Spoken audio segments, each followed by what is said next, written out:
NASCAR just had its worst week ever, and the leaked text messages are so bad that even the most loyal fans are questioning everything about the sport.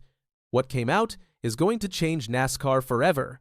So here's what happened. There's this big court case between NASCAR and two race teams, 23XI Racing and Front Row Motorsports. The teams are saying NASCAR acts like a monopoly and treats them unfairly. But last Friday, the court released a bunch of private text messages and emails from NASCAR's top bosses. And let me tell you, what's in those messages is absolutely shocking. The biggest problem is what NASCAR Commissioner Steve Phelps said about Richard Childress. Now, Richard Childress is a legend in NASCAR. He's a Hall of Famer who owned Dale Earnhardt's race team and won 6 Cup championships. He's been in this sport forever, but Steve Phelps called him a stupid redneck who owes his entire fortune to NASCAR. He also said Childress needs to be taken out back and flogged. That means beaten with a stick or whip. Phelps called him an idiot, a dinosaur, and a total clown. These weren't just random thoughts either. This came after Richard Childress went on the radio in August 2023 and talked about how the new race cars are way too expensive. Childress said the teams are spending more money than ever, and he questioned who's really going to benefit from NASCAR's new media deal worth billions of dollars. When NASCAR executives saw this, they went crazy. Richard Childress Racing put out a statement saying they're deeply disappointed and considering legal action. They said these comments show how NASCAR executives have always treated team owners who devoted their lives to the sport. And here's the thing. NASCAR admitted that Steve Phelps called Childress a few weeks ago to tell him about these texts and say he didn't really mean it. But the damage is done.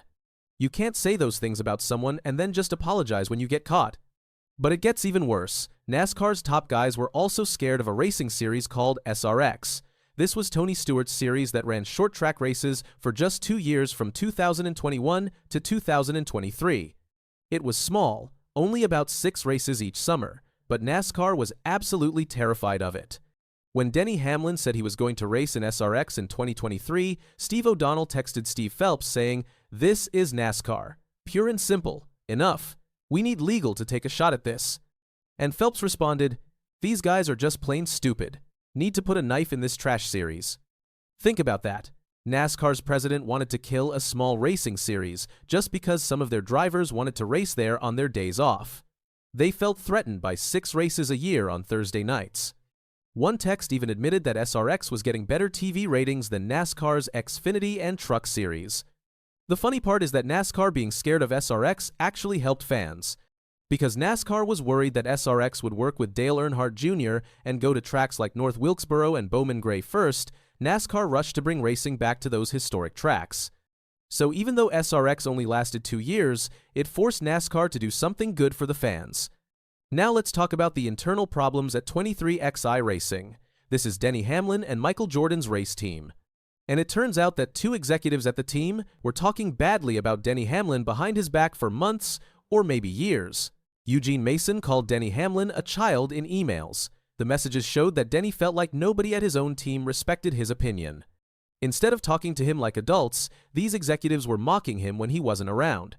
And the worst part is that Denny only found out about this because the emails became public during the lawsuit. The big fight was about money.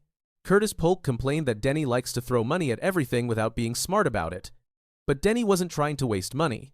He wanted to invest in making the team better, buying better equipment, hiring better people, building a championship team. That's how you win races. But Polk thought they needed to spend less and be more conservative. Here's the problem. In racing, there's always tension between different departments. The crew chief blames the driver blames the car, everyone argues about what's wrong. That's normal, but when your own executives are calling you a child behind your back, that's not normal. That destroys trust, and without trust, you can't build a winning team. Then another bombshell dropped. An email from Michael Jordan's chief financial officer got leaked too. This was written in March 2024. The CFO started by praising Denny, saying, "Denny is a great driver, one of the best of all time. He is completely driven for 23XI to succeed." But then it got harsh. The CFO said Denny is a terrible businessman who thinks spending more money will automatically lead to wins. The email said, "He does not know as much as he thinks he does about race strategy and the other nuts and bolts of racing. He relies on regurgitating what Chris Gabehart says as if it were gospel." Chris Gabehart is Denny's crew chief. The CFO also said Denny, ascribes to the dumb theory that if we spend more money, it will translate into wins and speed. This shows that the money people at 23XI think very differently than Denny does about how to run the team. Now imagine being Denny Hamlin right now. You're trying to fight NASCAR in court over unfair treatment, you're trying to run a competitive race team. And you just found out through public court documents that your own people think you're a child who doesn't know what he's doing. How do you walk into a meeting with these people? How do you trust them with anything? Kenny Wallace, who's been around NASCAR forever, gave his honest take on all this. He said everyone in NASCAR talks trash about each other behind closed doors. He described how drivers would sit in their buses with tinted windows and make fun of everyone outside, thinking they were the best and everyone else was stupid. Everybody's assholes. Everybody. Everybody's just, I'm better than you, you're dumb, I'm the greatest. But Kenny also reminded everyone of an important lesson from Dale Earnhardt. The Intimidator used to say, just because you're a NASCAR driver does not mean you're any better than anybody. Dale Earnhardt started racing on small local tracks and always respected grassroots racers. That respect is completely missing from these leaked messages. The fans are absolutely furious. Some think NASCAR will survive this because NASCAR always survives. They believe the France family might even sell NASCAR to a big media company like Fox to get out of this mess. Other fans think the sport is done unless leadership completely changes. But everyone agrees on one thing: the current leadership has to go. One fan wrote, NASCAR has governed with a heavy hand for decades. The our way or the highway approach doesn't fly anymore. NASCAR should have settled this case long ago, but arrogance got in the way. The trial starts December 1st. Judge Kenneth Bell already ruled that NASCAR does have monopoly power over premier stock car racing, which is a huge win for the teams. Rick Hendrick and Roger Penske, the two most powerful team owners in NASCAR, are being forced to give depositions even though they don't want to take sides. NASCAR Commissioner Steve Phelps tried to calm things down, saying he's trying his hardest to settle this before trial. But the leaked texts have already destroyed NASCAR's reputation. When your own president is calling legendary team owners stupid rednecks and threatening to destroy competitor series, fans lose faith. So what does Denny Hamlin do now? Does he fire Curtis Polk and Eugene Mason? Can he ever trust them again after learning they called him a child?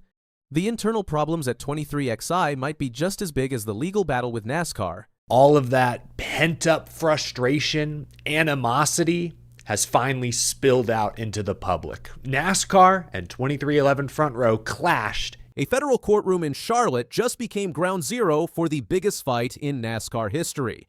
On August 29, 2025, damaging leaked messages and a billionaire team owner's declaration of war turned a routine hearing into a spectacle that could destroy the sport as we know it. This isn't just about racing contracts, it's about power, control, and whether NASCAR can survive what's coming next. At the center of the storm is something called a charter. In NASCAR, a charter gives a team guaranteed entry into races and a larger cut of the prize money. Without one, teams have to qualify every week just to participate. It's like trying to defend your championship title, but not knowing if you'll even be allowed on the court. That's the reality 23XI Racing and Front Row Motorsports are facing. Earlier this year, both teams refused to sign NASCAR's new charter agreement, calling the terms unfair and restrictive. As a result, NASCAR stripped them of their charters, leaving their future hanging in the balance. The financial implications are staggering. Teams with charters receive a guaranteed portion of NASCAR's television revenue, which totals over $800 million annually from deals with Fox, NBC, and Amazon Prime. Without charters, teams lose access to this revenue stream and must rely entirely on sponsorship deals and prize money, a model that's proven unsustainable for most operations in modern NASCAR. Rather than quietly accept it, they fought back, with a federal antitrust lawsuit accusing NASCAR of monopolistic behavior and controlling the sport like a dictatorship. The case is scheduled to go to trial in December, but recent courtroom drama has already taken things to a new level. During a hearing in Charlotte, the court made public a treasure trove of internal emails and text messages from both sides. What they revealed was shocking. In one exchange, Michael Jordan lashed out after learning that Joe Gibbs Racing had signed the new charter deal. "Fakirs," he wrote, before adding, "Teams are going to regret not supporting us. PIs." In another, Jordan joked about spending money on a new driver by saying, "I've lost that in a casino. Let's do it." His co-owner and business manager Curtis Polk replied, "This is just a hobby," to which Jordan responded, "Only can play, but so much golf." The messages also revealed the timeline of Jordan's frustration. After NASCAR announced the new charter terms in early 2024, internal communications show 23 XI executives scrambling to build a coalition of teams willing to reject the deal. They reached out to Hendrick Motorsports, Joe Gibbs Racing, and Team Penske, hoping the sport's most successful organizations would stand together.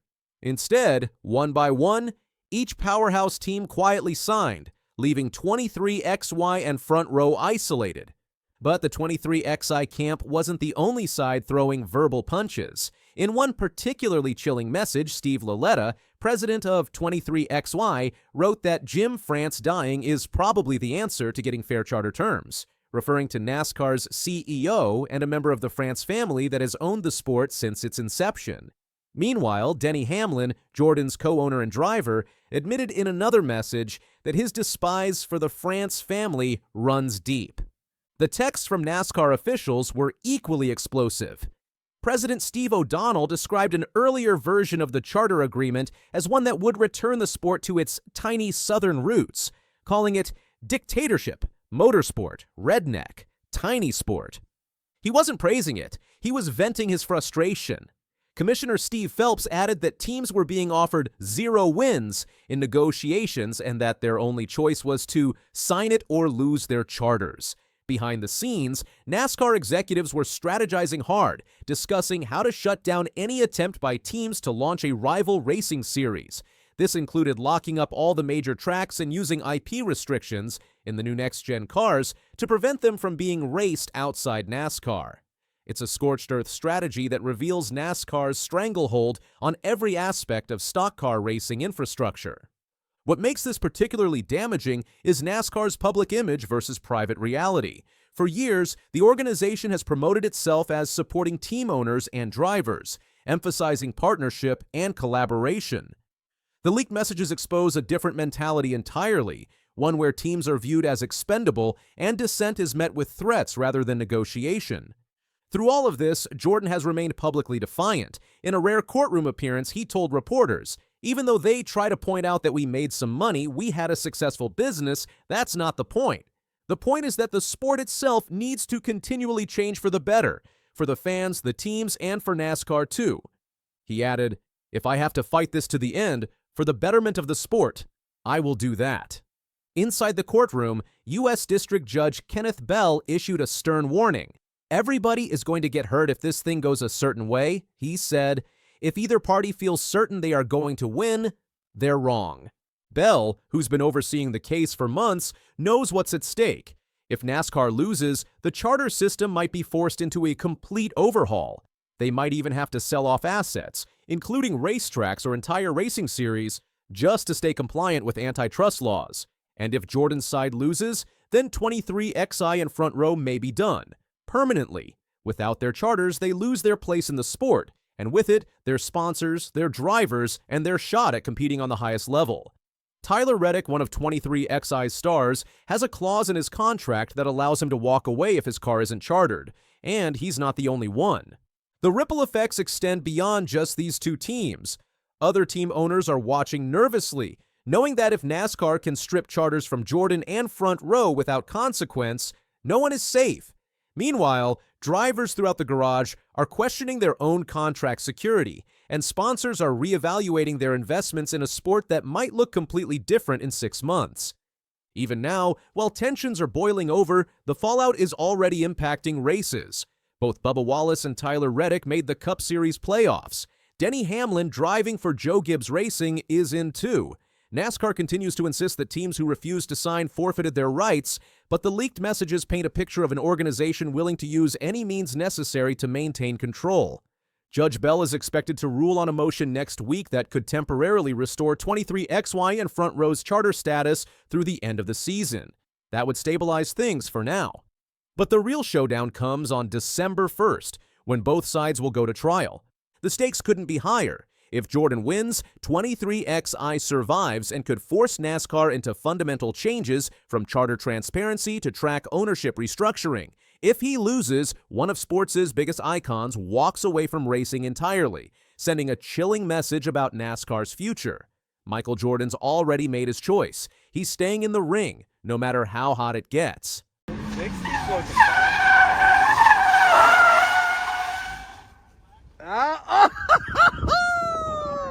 no rollback. Something strange just happened in NASCAR. A YouTuber got a big thumbs up from a legend. A young racer broke records no one thought he could. And a top driver said something shocking that made fans question everything. It all happened so fast, and nobody saw it coming. Now, the whole racing world is talking.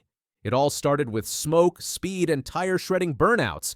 At first glance, it might have looked like just another adrenaline junkie revving engines for YouTube views. But something changed when NASCAR legend Tony Stewart stepped in and said something that caught everyone off guard. With a single statement, he shifted the entire conversation around one of the internet's most unlikely racing sensations, Cletus McFarland. Tony Stewart isn't the type to hand out compliments lightly. He's a 3-time NASCAR Cup Series champion with 49 Cup wins and decades of experience in the sport. But when he talked about Cletus McFarland, he didn't just throw praise. He offered something far more valuable: validation. You can tell he knows how to have a great time and knows how to entertain people, Stewart said. That might sound simple on the surface, but coming from one of the sport's most hardened competitors, it carried serious weight. So I mean, he knows how to have a great time. He knows how to entertain people. Cletus made his name with wild burnouts and stunts, but Tony Stewart saw more than entertainment. He saw a business. Cletus turned passion into a movement, getting paid to share what he loves. Stewart, who knows the game inside out, called it execution, not luck, and when someone like Tony says that, the whole racing world pays attention. There's another layer most people don't expect. Tony revealed that Cletus holds a helicopter pilot's license. It may sound random, but it's a big deal. As Stewart put it, nobody gets a license like that without being sharp. That's not something a goofball does. It's something a disciplined, focused person achieves.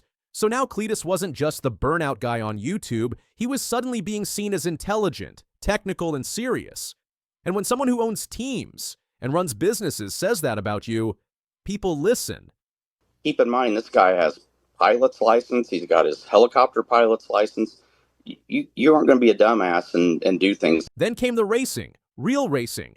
Cletus didn't stop with stunts and content. He stepped into serious competitions like the ARCA Menard Series. He showed flashes of real skill. He made progress. Even when he crashed, he got back in and showed speed. And once again, Tony Stewart took notice. He didn't just support Cletus with words. He raced with him. They filmed together. They joked, competed, and built a friendship that felt genuine.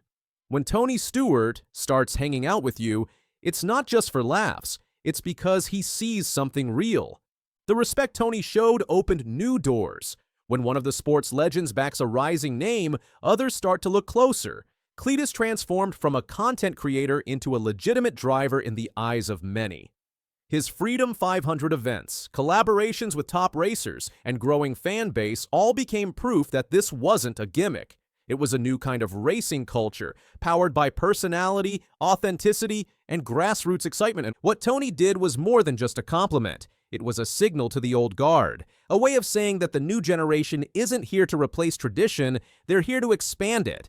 Cletus became the bridge between entertainment and competition, and Tony helped cement that by treating him not as an outsider, but as a peer. But as Tony was handing out praise, someone else was stirring the pot. Denny Hamlin, another NASCAR star with plenty of credentials, made a bold claim that sent shockwaves through the garage. In his view, Tony Stewart was no longer the best road course racer. That title, he said, belonged to Shane Van Gisbergen. Absolutely. I competed against the Tony Stewarts, the Jeff Gordons, all those guys. He's better than all of them. SVG, as he's called, came into NASCAR from New Zealand and exploded onto the scene. He didn't just win, he dominated. 4 road course wins before the halfway point of his rookie season. Victories in Chicago, Mexico City, Sonoma, and Watkins Glen. It was a performance that few saw coming, and Denny Hamlin didn't hesitate to put it in perspective. Zero doubt in my mind, is he the best road course racer I've ever seen? Absolutely, Hamlin said, And coming from a driver who's raced against Stewart, Jeff Gordon, and the best in the sport, that statement carries weight. Suddenly, Tony Stewart's legendary road course record 8 career wins, multiple championships was being questioned. Not disrespected, but challenged by a new force. Zero doubt in my mind. Is he the best road course racer I've ever seen? SVG's numbers didn't lie. 5 Cup victories, all on road courses in less than a full season. That kind of dominance had never been seen before. And unlike Stewart, who needed years to build his road course resume, SVG was smashing records right out of the gate. Even Jeff Gordon's record of 9 road course wins didn't seem so untouchable anymore. But SVG's journey wasn't without its own challenges. While he owned road courses, he struggled on ovals. His average finish on those tracks lagged behind, and that could hurt his championship hopes. NASCAR isn't just about mastering one type of track. It's about consistency across all formats. And as good as SVG was on road courses, he'd need to evolve to claim the top spot overall. SVG's rise showed NASCAR was ready for global talent. He proved a rookie could change the game.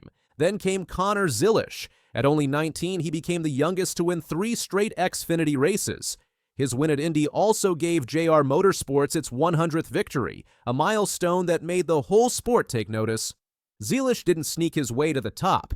He powered through, 5 wins this season, second in the overall point standings, dominating races with a level of control and maturity rarely seen in someone so young. And Dale Earnhardt Jr. noticed. On his podcast, Jr. didn't hold back. He called Zilisch a star in the making, someone you might not know now, but soon everyone will. Dale Jr. said finding Connor Zilisch is like hearing a hit song before it's famous. When he talks, people listen. He knows talent when he sees it. And that's kind of what this Connor Zilisch thing feels like. The idea is that we're all sitting here hearing the song for the first time, and we're all going, damn, this is a good song. Zilisch isn't just fast, he's marketable. He's young, confident, and has the personality sponsors and fans love. The sport wants fresh stars who can win and connect, and Zilisch is exactly that. JR Motorsports isn't just handing him a ride, they're investing in his future. They know he's a potential Cup Series superstar, and if he keeps winning like this, it's not a matter of if he moves up, but when. His momentum is building fast, and there's a sense that this isn't a hot streak. It's the start of something big. NASCAR is changing fast. The legends like Tony Stewart still matter, but a new wave is here. Cletus McFarland is redefining motorsports fame. Shane Van Gisbergen is showing global stars can win right away, and Connor Zilisch proves the future is already on track. It's no longer just about racing stats. NASCAR is about change, connection, and storytelling. The drivers who shine now are the ones who can race hard and connect with fans at the same time. Cletus McFarland took fun YouTube stunts and turned them into something bigger. Tony Stewart saw the value early. Shane Van Gisbergen came in with speed and style from overseas. Denny Hamlin spoke his mind without holding back. And Connor Zilisch, only 19, is already turning heads. All of them are changing NASCAR in their own way.